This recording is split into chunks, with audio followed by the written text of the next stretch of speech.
ভিন রাজ্যে পরিযায়ী শ্রমিকের মৃত্যু মিছিল অব্যাহত। আবারও কর্মস্থলে বিদ্যুৎ পৃষ্ঠ হয়ে মৃত্যু হলো এক পরিযায়ী শ্রমিকের।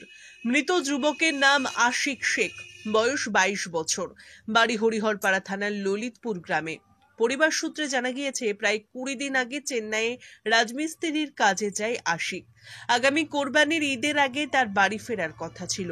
তার আগেই বিদ্যুৎ পৃষ্ঠ হয়ে মৃত্যু হলো ওই যুবকের। সোমবার দুপুরে কর্মস্থলে বিদ্যুৎ পৃষ্ঠ হয়ে মৃত্যু হয় তার।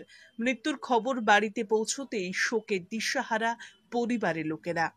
মৃতদেহ কিভাবে ঘরে ফেরাবেন তা নিয়ে চিন্তায় পড়েছেন পরিবারের লোকেরা।